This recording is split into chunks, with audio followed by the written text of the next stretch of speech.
दशमस्कन्धः अथ सप्तसप्ततितमोऽध्यायः 77th chapter from श्लोका 1. श्रीशुक उवाच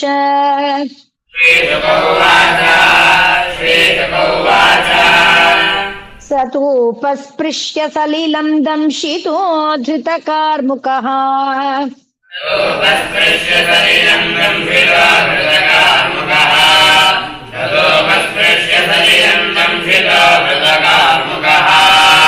नयमाद्युमतः पार्श्वं वीरस्येत्याह सारथिम्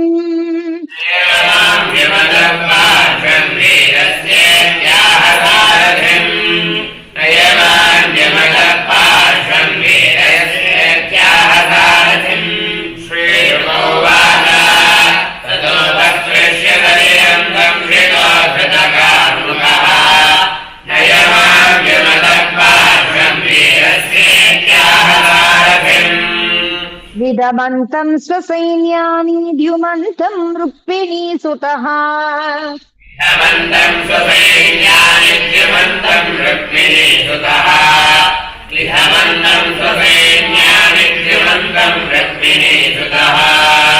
प्रतिहत्य प्रत्यविद्यन्नाराचैरष्टभिस्मयन्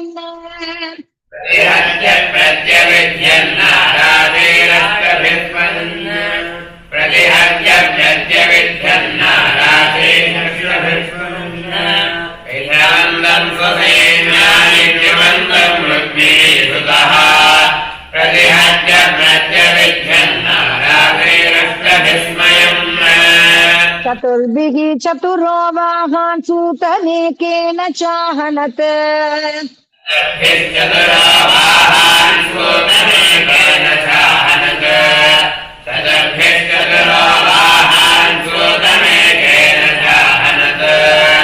स्वाभ्यां धनुश्च केतुञ्च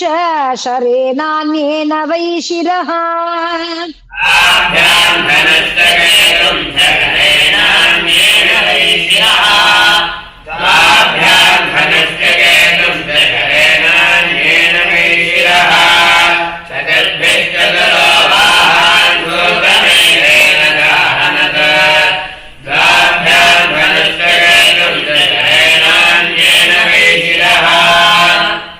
गदसात्यकि साम्बाद्या जग्नुः सौभपतिर्बलम्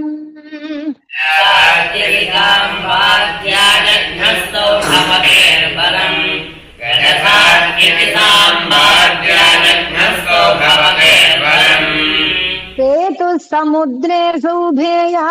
सर्वे सञ्छिन्न कन्दराः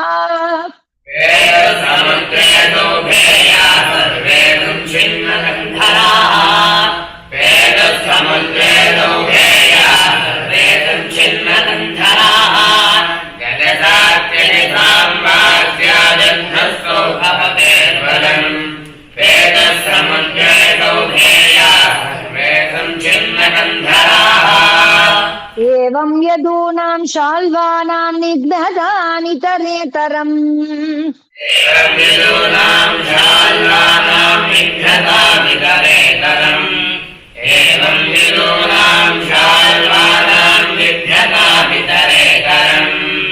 युद्धं त्रिनवरात्रं तत् भूतुमूलम् उम्बणम्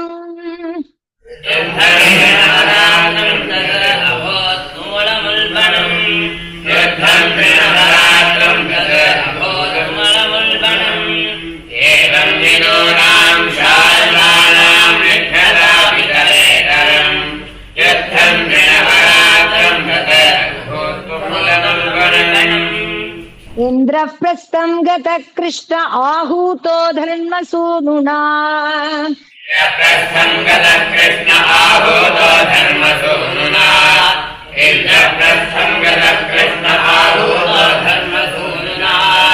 राजसूयेत निर्वृत्ते शिशुपाले च संस्थिते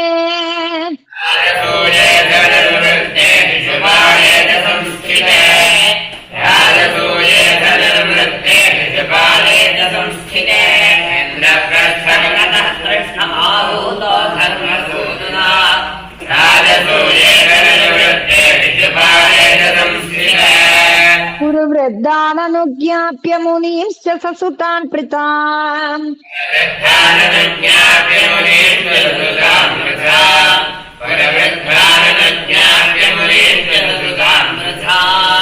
निमित्तानि अतिघोराणि पश्यन् द्वारवतीं ययौ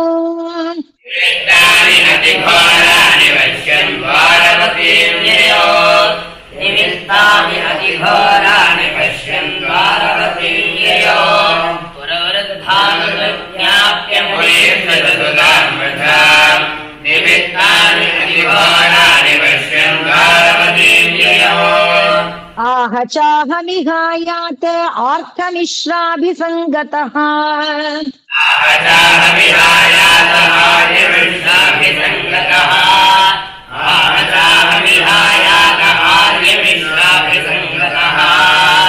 राजन्यपक्षीयानूनमन्युः पुरी मम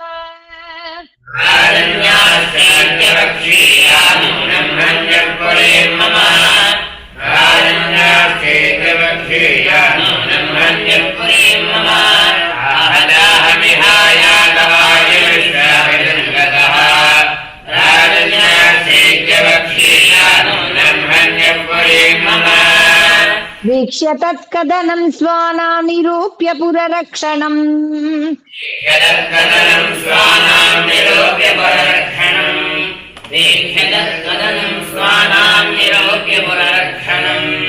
तौ वंशशाल्वराजं च दारुकं प्राह केशवः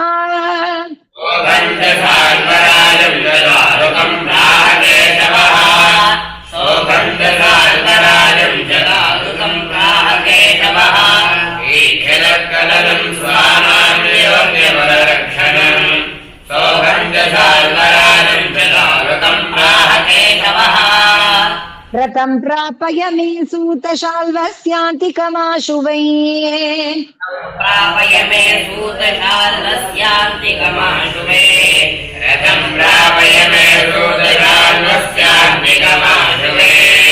सम्भ्रमस्तेन कर्तव्यो मायावी सौभराडयम्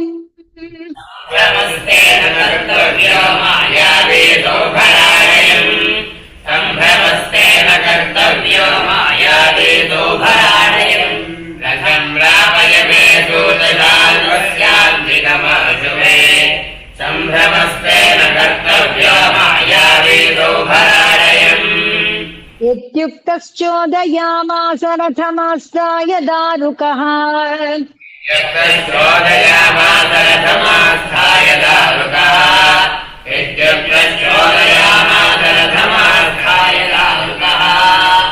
विशन्तं ददृशुः सर्वे स्वे परे चारुणानुजम्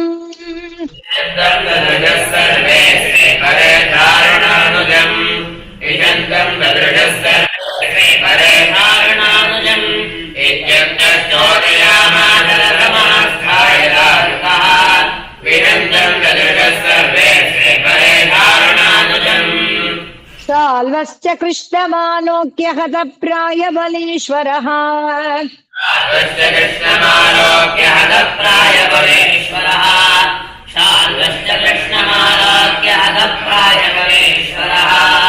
प्राहरत् कृष्णसूताय शक्तिं भीमरवामृधे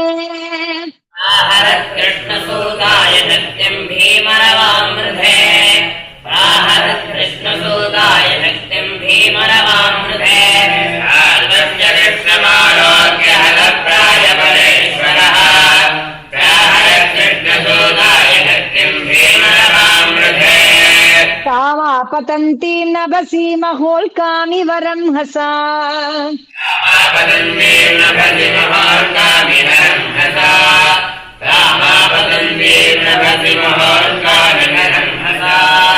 भासयन्तीं दिशश्चौरिः सायकैष तदाच्छिनत्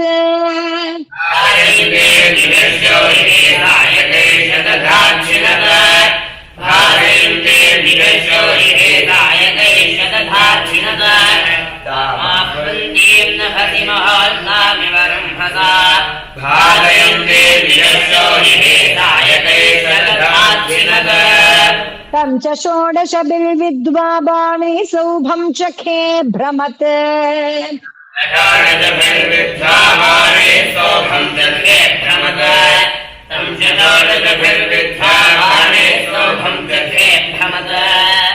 अविद्यच्छरसन्दोहैकं सूर्य इव रश्मिभिः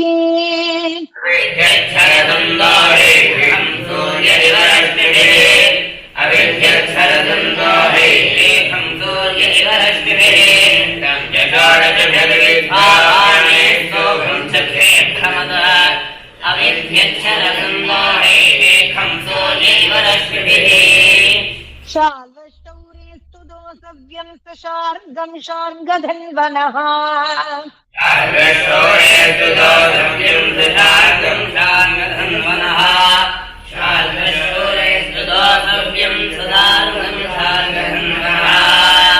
बिभेद न्यपदधस्ताचार्गमासीतदद्भुतम्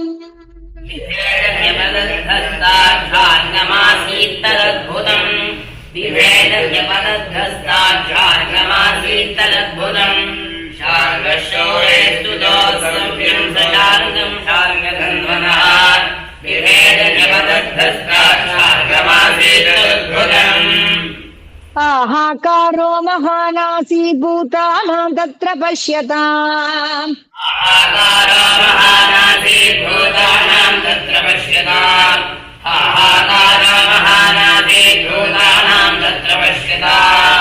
विनद्य सौभराडुच्चैः दमाह जनार्दनम्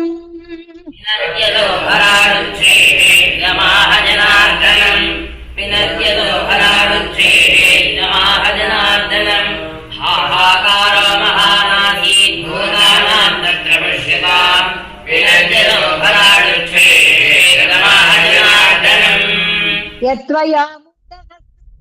भ्रातुर्भार्या हृतीक्षताम्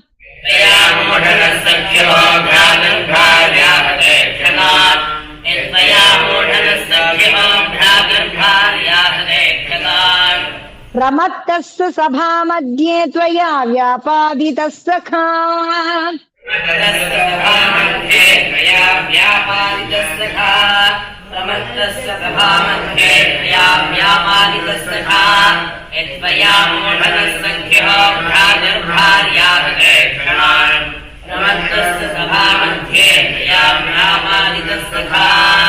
तन्त्वाद्य निशितैर्बाणैः अपराजितमानिनम्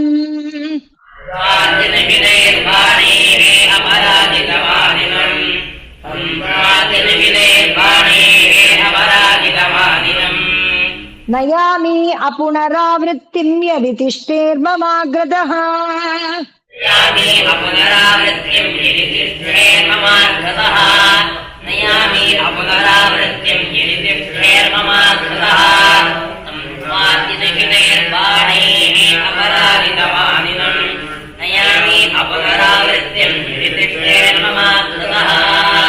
श्रीभगवानुवाच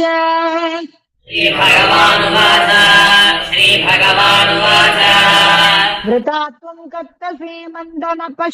न पश्यसि अन्तिकेन्तकम्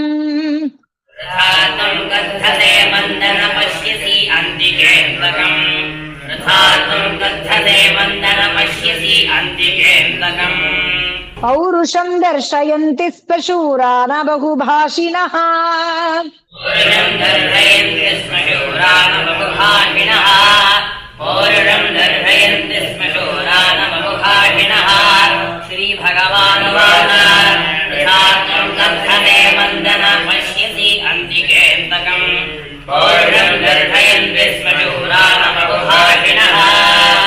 इत्युक्त्वा भगवान् छाल्वं गदया भीमवेगया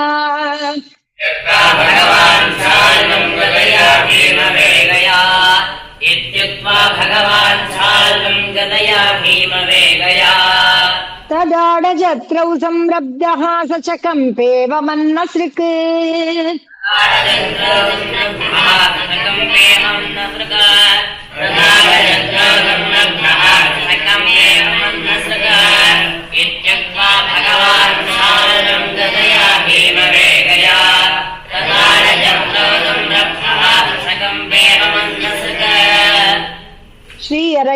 ನಮಃ ಶ್ರೀ ಹರಯೇ ನಮಃ. ಹರಯೇ ನಮಃ ಗೋಪಿಕಾ ಜೀವನ ಸ್ಮರಣಂ ಗೋವಿಂದ ಗೋವಿಂದ.